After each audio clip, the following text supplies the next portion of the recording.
Hello guys! Welcome muli sa Noah's Garage. Sa video ito, tayo ay mag-i-install ng map light para sa ating Hyundai Accent CRDI. Okay? Coming up!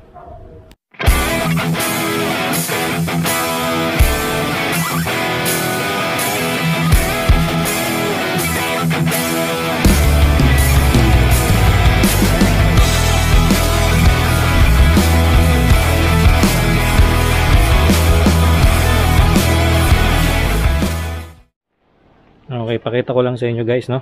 Yung ating paglalagyan ng map light. So kung ang inyo ay Hyundai Accent, mapasidan yan o hatchback.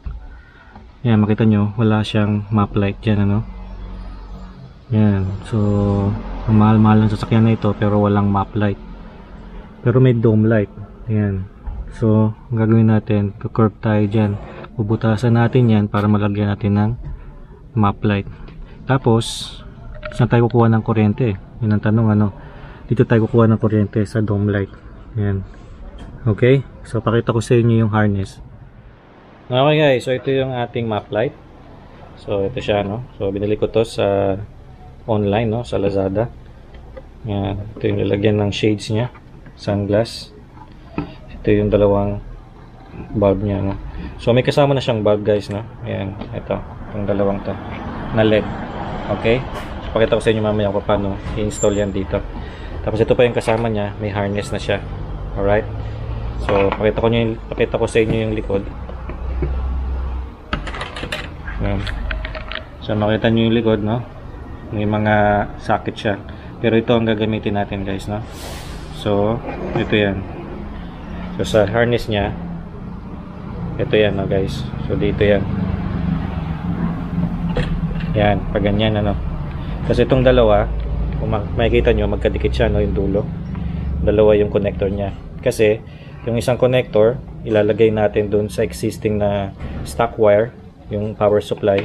Ito naman, para sa dome light. Okay po? So, parang nakasplit siya. Okay, guys? Yan. So, ano pa yung kailangan natin para ma-install natin itong map light? So, kailangan natin ng alambre. Pasusuksok natin ito mamaya. So, gamit din tayo ng karton. Okay, so dyan tayo gagawa ng pattern para magkaroon tayo ng idea kung gaano kalaki yung butas na gagawin natin doon sa ating sasakyan.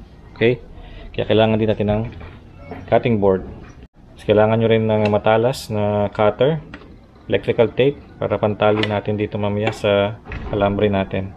Okay, so yan lang ang kailangan natin guys, ano? Siyempre ballpen pang mamarka natin sa ating pattern. Okay, so simulan na natin. Okay, so ilagay na natin yung ating mga LED. Okay, para mamaya okay na siya. So buksan natin tong lalagyan ng glasses niya. So pag tanggal na ito guys, pull up nyo lang ito, no? Patakin nyo lang. Okay.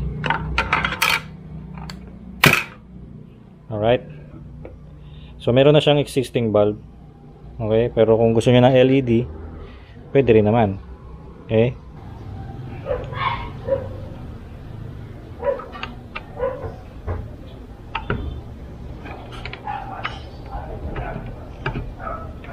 Yan, kabit nyo lang na ganyan.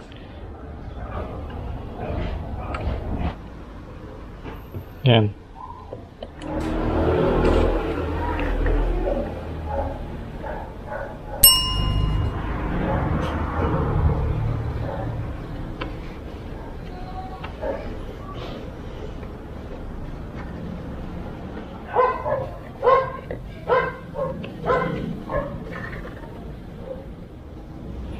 Lalagyan natin ng allowance kasi dito yan, ano.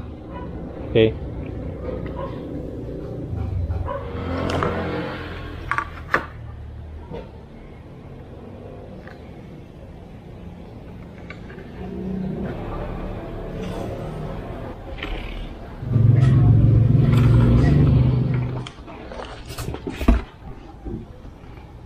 So ganyan yan guys, no. So dito natin kakat.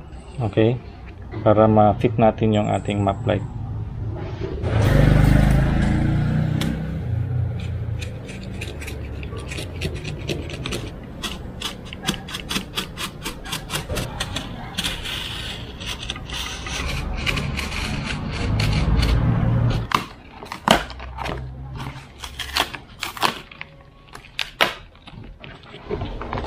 Okay, so ito na siya. Try natin kung kakasya, no?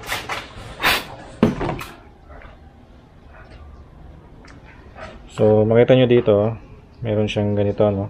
So yan yung pinaka sabitan niya, tsaka dito yung mga pangharang niya. Okay,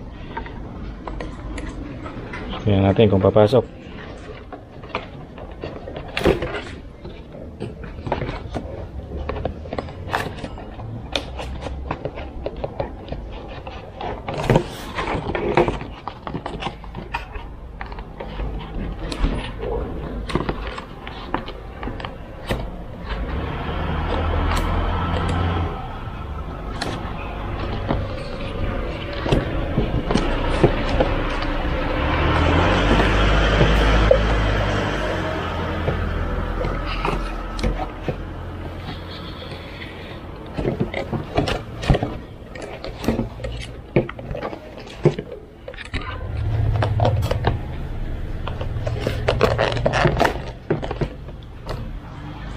Ayan.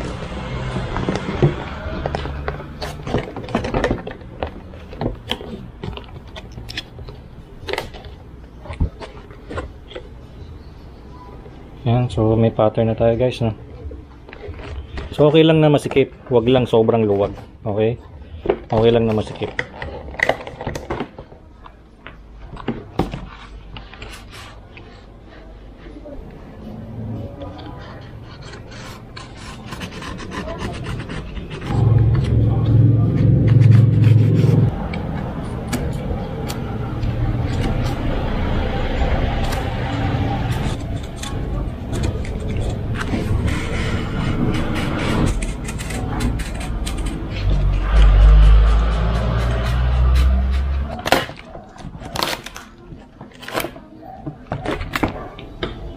So, meron na tayong pattern.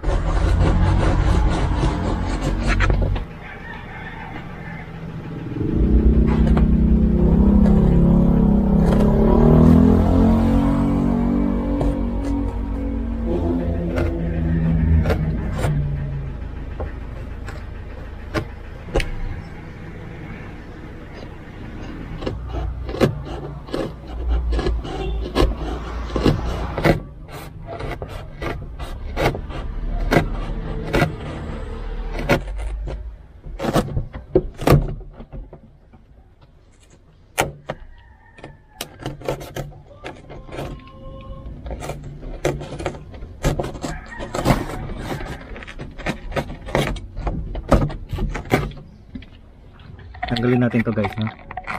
Yung dome light.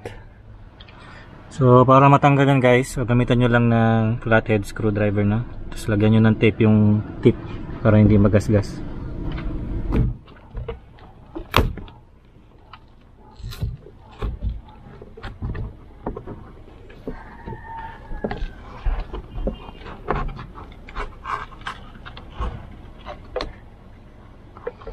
Ayan.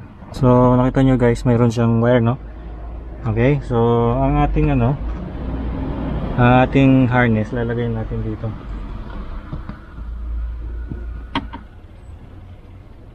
Ayan. Okay, so mangyayari, tanggalin natin ito. Ayan.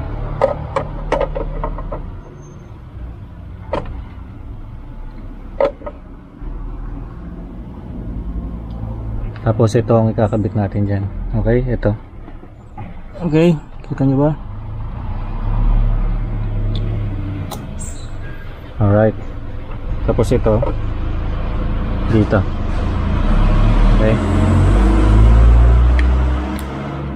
Yan. So para mailusot natin ito doon sa kabila, doon sa maplay, kailangan nyo ng alambre. Okay. So yan, nakakabit na siya sa alambre guys, no? So susuksok lang natin para maabot natin doon sa kabila. Okay?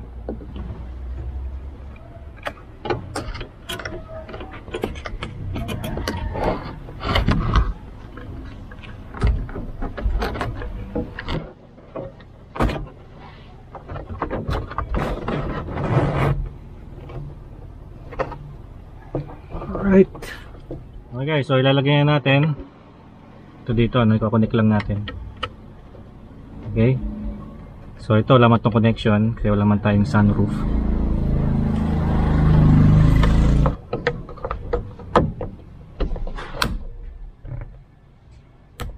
Alright.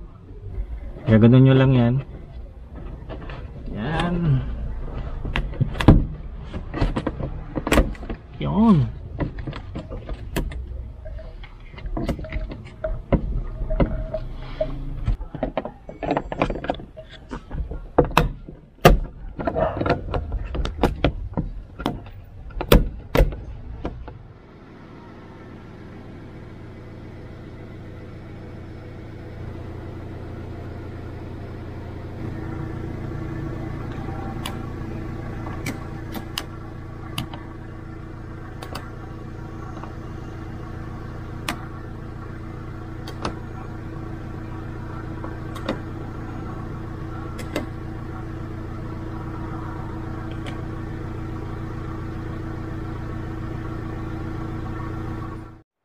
Alright, so tapos na tayo guys, no?